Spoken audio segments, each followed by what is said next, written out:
श्री कृष्ण चन्द्र प्रभु परमात्माको त्यो पावन पवित्र भूमि वृन्दावन, जहाँ भगवानले गाई चराउने, बाँसुरी बजाउने, गोधुली साथमा गोपीहरूका साथमा खेल्ने, नाच्ने, डुल्ने त्यो पावन पवित्र भूमि। त्यही ठाउँमा पुगेपछि अहिले उद्धवजी र विदुरको भेट भयो जम्कावे। हेर्नुहोस् त, दुईटाको भेट भयो। भेट हुने बित्तिकै सोध्छन्, विदुरजीले भगवानलाई सुन्नु के अरे उद्धवजीलाई सुन्नुभयो, हाली अङ्गालो विधुर सोच्छन्। उद्धवजीलाई अङ्गालो हाल्नुभयो, आँखाबाट अश्रुका धारा बगाउन थाल्नुभयो। हाली अङ्गालो विधुर सोच्छन्, हाली अङ्गालो विधुर सोच्छन्। सम्झाउनुहुन्छ, हस्तिनापुरमा मेरो प्रभु शान्तिका दूत बनेर आउनुभएको थियो। रथमा सवारी हुँदा प्रभुले मलाई इशारा गर्नुभयो, विदुर आजको भोजन मैले तिम्रो घरमा गर्छु है। जसको घरमा आमा बिहान खाए बेलुका छैन, मागेर ल्याएर खान्थे। दुर्योधनले दरबारबाट निकालिदिएको थियो, दिनभरि मागेर ल्याउने, बेलुकी खाने। त्यस्ता कृष्ण विदुरका घरमा आउने इच्छा गर्नुभयो। दुर्योधनका घरमा जानुभयो। हामी के गर्छौँ, घरमा कोही नौलो मान्छे नयाँ पाहुनाहरू आउनुभयो भने खबर पाउनुपर्छ, त्यसमा पनि ज्वाइँ ओहो 84 व्यञ्जन भन्छ, मान्छे भन्दैन, भन्छ नि। तर भगवान कृष्ण हस्तिनापुरमा आउने खबरले दुर्योधनले के चाह्यो, आज म कृष्णको निमित्त भोजन बनाउँछु। कति 84 व्यञ्जन। किनभने खानकीको लोभी हुने मान्छे खानामा आसक्ति हुन्छ हो। मिठो मिठो चिज बनाएर दियो भने त आफ्नो पक्षमा कृष्णले सहयोग गर्नेछन्। तर भगवान कृष्ण खानकीको मिठो हेर्नेवाला होइन। पत्रम पुष्पम फलमतोयम यो मे भक्त्या प्रयक्षति। दुर्योधनलाई गएर भगवानले भन्नुभयो, मित्र सक्छौ भने तिमी युद्ध नगर, रोक, युद्धको कुरा छोडिदेऊ, युद्ध हुन्छ हुन्छ। तर कृष्ण तिमी आउने भनेर मेरा घरमा आज 84 व्यञ्जन बनेका छौ, केही खानु पर्यो। आज त खाइन तिम्रा घर, किन नखाने? भगवान कृष्णले आज्ञा गर्नुभयो, आजको खाना त मैले विदुरका घरमा खानुपर्छ। अघि बाटोमा आउँदाखेरि नै मैले भनेको छु, विदुरजी आजको खाना खान म तिम्रा घरमा आउँछु भनिदिएको छु। दुर्योधन हाँस्यो, आहा जसका घरमा आफ्नो खाने लागि छैन तिमीलाई के खुवाउँछ कृष्ण? आफूले त मागेर खान्छ, मागेर खानेले तिमीलाई के स्वागत गर्छ? मेरा घरका 56 व्यञ्जन छोडेर विदुरका घरमा गएर के खान्छौ तिमीले? त्यति बेला भगवानले भन्नुभयो, पत्रम पुष्पम फलमतोयम, जे दिन्छन् म त्यही खान्छु। भगवान कृष्ण विदुर कहाँ जानुभयो। भगवान कृष्ण आउने खबरले गदगद भएका विदुरजी एकपट्टि त खुसी हुनुभयो, अर्कोपट्टि पीडा छ नि। घरमा सामान छैन, तर पाहुना आयो भने पहिलो पीडा कसलाई हुन्छ? श्रीमानलेको त आज्ञा दिने काम त हुने होइन, भित्र होस् नहोस्। अब भित्र चाहिँ छ कि छैन, ल त कफी बनाएर ल्याउ त। यदि भित्र कफी रहेनछ भने के ल्याउने बिचारीले? अब मनमा शङ्का लाग्यो, मैले भगवानलाई आउनु त भने घरमा त छैन, मेरी श्रीमतीले कहाँबाट ल्याउँछिन्? त्यस कारण मै जानुपर्छ। श्रीमतीलाई सम्झाने हेर है, आज भगवान कृष्ण हामी कहाँ भोजन गर्न आउँदै हुनुहुन्छ, केही पनि छैन, यो एउटा केराको हातो छ। कहिले हातो भन्छन्, कहिले काइयो भन्छन् होइन, के भन्नुहुन्छ तपाईँहरू? काइयो। यो एउटा केराको काइयो हातो छ, यो राखिरहनु। भगवान आउने बित्तिकै एक केरा खुवाएर एकछिन भुलाउनु है। म चाहिँ भगवानको लागि मिठो मिठो माखन मिश्री खोज्न जान्छु। घरबाट निक्लनु भगवानको निमित्त। भगवान कृष्ण आउनुभयो। आएर यसो हेर्नुहुन्छ त घरमा कोही पनि छैन, खुलै छ भित्र। आज त कृष्ण आउने रे, आज त कृष्ण आउने रे, आज त मेरो घर कृष्ण आउने रे, आज त मेरो घर कृष्ण आउने रे। हेर्नुहोस् त, सानो सानो बच्चालाई मामा घर जाने खुसी जस्तै, आज त मामा घर जाने रे, आज त मेरो बाबा आउने रे, मेरो बाबा आउने रे। घरमा कोही मान्छे आउँदैछन् भनेदेखि त्यो बच्चा जति खुसी हुन्छ, आज विदुरकी पत्नी विदुरानी त्यति खुसी हुनुहुन्छ। कारण किन? कृष्ण आउँदै हुनुहुन्छ। हिजोसम्म कृष्ण कृष्ण कृष्ण जप्नेवालाले आज के जप्नुभयो? आज त मेरो घर कृष्ण आउने रे, मेरो घर कृष्ण आउने रे, मेरो घर कृष्ण आउने रे। आँखा बन्छ, कृष्ण आइसक्यो, तै पनि उनीले देख्दिनन्। हेर्नुहोस् त, मनदेखि कृष्णलाई पुकारेको एकछिन, मनले झलझले कृष्ण देखेको छ। बाहिर प्रत्यक्ष आएको कृष्ण को बाँधेछ, काकीमा आइसके, को आयो ल बस्दै गर। यहाँबाट फाल्देको सुकुल बाहिर पुग्दा के भयो? उल्टो भयो। त्यही उल्टो सुकुलमा मेरो प्रभु राज हुनुभयो।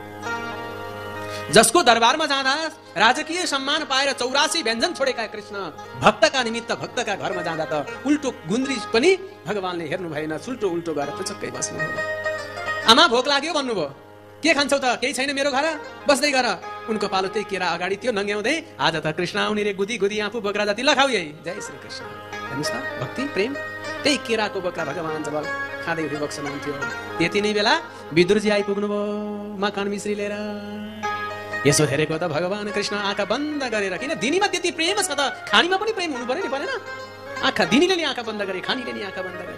केराको गुदी आँपो खाँदै बोक्रा विदुरानीलाई भगवानलाई खुवाउनु भयो। ए देवी के गरी कि तिमीले हेर त, आँखा खोलेर हेर्दा त जगतका पति भगवान श्री कृष्ण अहिले उल्टो सगटीमा बसेर केराको बोक्रा खाँदै हुनुहुन्छ। बोले गोविन्द भगवानको।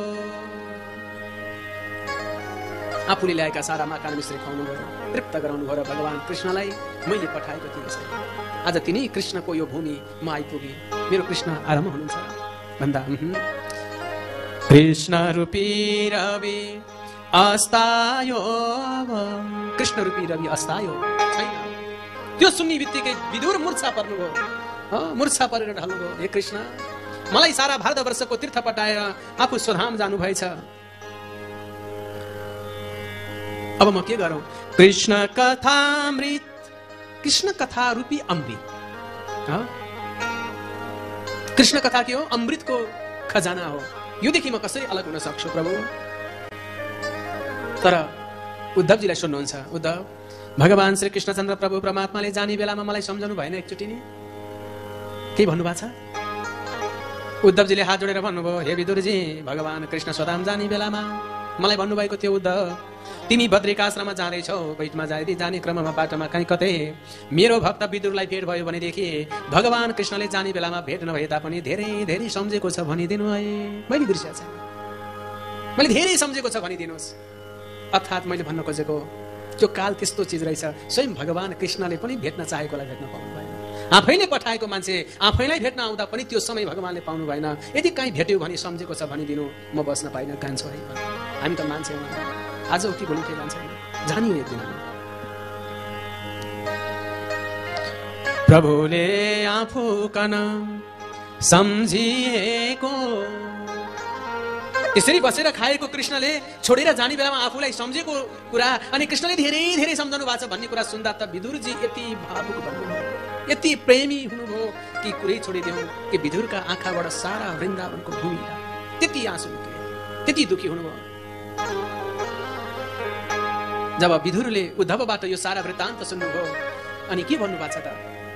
भगवानले जाने बेलामा धेरै ज्ञान कुरा बताउनु भयो होला, धेरै बताउनु भयो। लौ न, म त तीर्थमा गई सुन्न पाइन हे उद्धव। भगवान श्री कृष्णचन्द्र प्रभु परमात्माले जाने बेलामा हजुरलाई जो जो हुकुम भएको थियो, हुकुम गरी बक्सनु भएको थियो, जो जो ज्ञानहरू बताउनु भएको थियो, सारा मलाई बताइ बक्सनुहोस्। भगवान श्री कृष्णले सृष्टिको प्रारम्भदेखि अन्त्यसम्म हुनेवाला सारा जीवन चक्रहरूको बारेमा बताउनु भयो, जीव र देहको बारेमा बताउनु भयो, प्रकृति पुरुषको बारेमा बताउनु भयो, भक्ति मार्गका कथाहरू बताउनु भयो होला, यो सारा सृष्टिका बारेमा बताउनु भयो होला।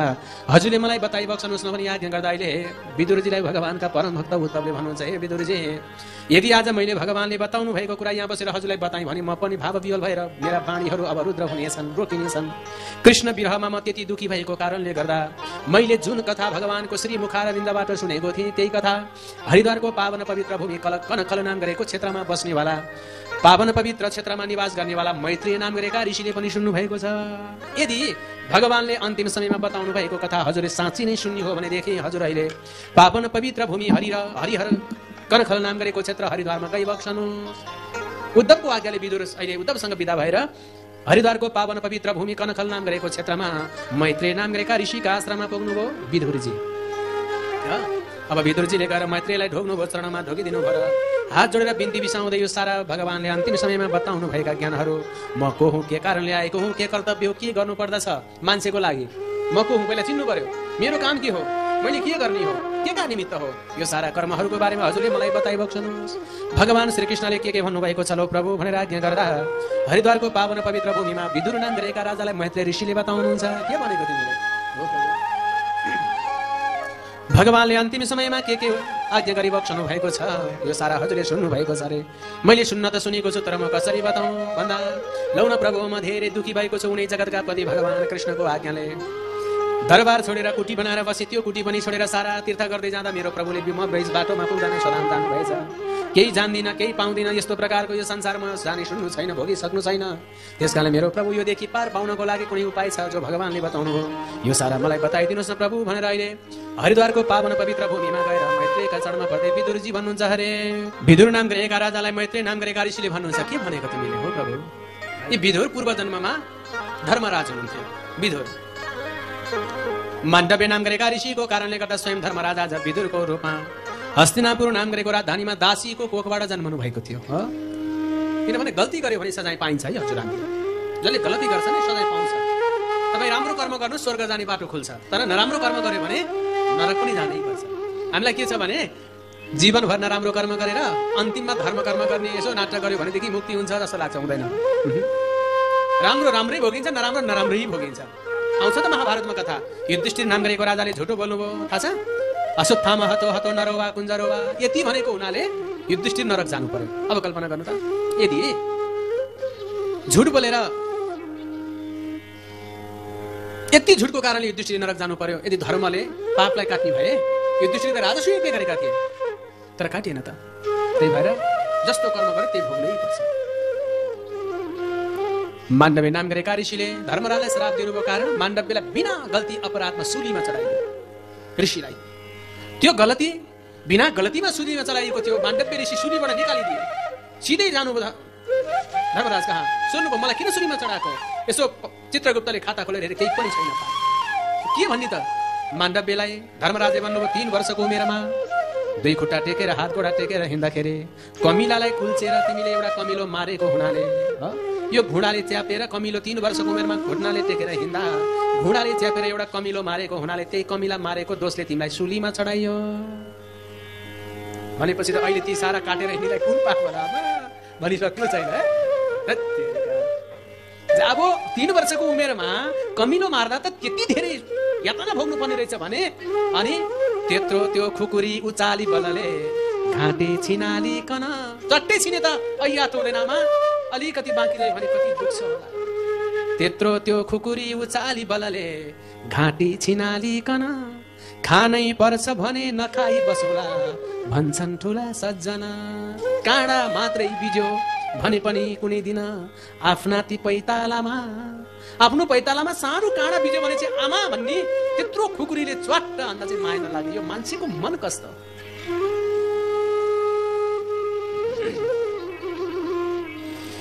माण्डव्य नाम गरेका ऋषिले भन्नुभयो 3 वर्षको यो अबोध बालक जसलाई 5 वर्षसम्म त भगवानको स्वरूप मानिन्छ भने 3 वर्षको उमेरमा मैले कमिला मार्दा त यति ठुलो सजाय दिनुभयो भने हे धर्मराज, जीवनभरि पाप गर्ने वालालाई तपाईँ के सजाय दिनु त? त्यस कारणले यस्तो बनावटी कुराले हुँदैन, म श्राप दिन्छु। 3 वर्षको उमेरमा कमिला मारेको कारणले यति ठुलो सजाय मैले भोग्नु भने पर्यो भनेदेखि म हजुरलाई पनि सजाय दिन्छु। हे धर्मराज, तपाईँ पनि मृत्यु लोकमा गएर मनुष्य देह धारण गरेर जन्मनु परोस् भनेको हुनाले तिनै विदुर धर्मराज आज विदुर भएर जन्मिए। सारा ज्ञान थाहा छ, तर थाहा हुँदा हुँदै पनि के भयो त भन्दा छोरा छोरी नाति नातिना इष्टमित्र बन्धु बान्धव यो सारा माया रूपी प्रपञ्चमा फसेको हुनाले मान्छेले धर्म के हो पाप के हो छुट्याउनै सक्दैन। एउटा मान्छेले पाप गर्छ कतिका निमित्त हेर्नुस् त, श्रीमती पाल्न, छोरो पाल्न, छोरी पाल्न, यो गर्न त्यो गर्न हो किन भन्नुस् त? कति झुट बोल्छ। बोले गोविन्द भगवानको। माण्डव्य नाम गरेका ऋषिले अहिले धर्मराजलाई श्राप दिनुभयो र विदुर भएर जन्मनुभयो भने सारा कथा बताउनु भयो। राजा तिनै विदुर नाम गरेका राजालाई हरिद्वारको पावन पवित्र भूमि कनखल नाम गरेको क्षेत्रबाट मैत्री नाम गरेका ऋषिले यो सारा सृष्टिको बारेमा बताइबक्सनु। सबैभन्दा पहिला भगवान श्री नारायणले आफ्नो नाभि कमलदेखि ब्रह्माजीको सृष्टि गरी बक्सनु भयो। हरे बोले भक्तवत्सल भगवानको। भगवान श्री नारायणद्वारा अहिले यो श्रीमद् भागवतको 3य स्कन्धमा विदुर नाम गरेका राजालाई मैत्री नाम गरेका ऋषिले राजा परीक्षितलाई भगवान सुखदेव स्वामीले नैमिषारण्य नाम गरेको पावन पवित्र भूमिमा सौनकादि 88,000 ऋषि महर्षिलाई सुत नाम गरेका पौराणिक श्रीमद् भागवतको कथाहरू बताउँदै हुनुहुन्छ। राजन अब म तिमीलाई 10 प्रकारका सृष्टिका कथाहरू बताउँछु। सबैभन्दा पहिला भगवान श्री नारायणद्वारा ब्रह्माजीको सृष्टि गर्नुभयो। ब्रह्माजीलाई भन्नुभयो बाबु छोरा सृष्टि गरेर भन्दा सबैभन्दा पहिला महत सर्ग, त्यसपछि अहङ्कारको सृष्टि गर्नुभयो। तन्मात्रको सृष्टि गर्नुभयो। इन्द्रियहरूको सृष्टि गर्नुभयो। इन्द्रियको अधिष्ठात्री देवताको सृष्टि गर्नुभयो। त्यसै गरी वैकारिक सृष्टि गर्नुभयो जसमा अविद्या अस्मिता राग द्वेष मोह अभिनिवेशको सृष्टि गर्नुभयो। 7औँमा गएर वैकृत सृष्टि गर्नुभयो। 8औँमा गएर त्रियक सृष्टि गर्नुभयो। 9औँमा गएर मनुष्य र 10औँमा गएर देवता आदिहरूको सृष्टि गरी बक्सनुभयो।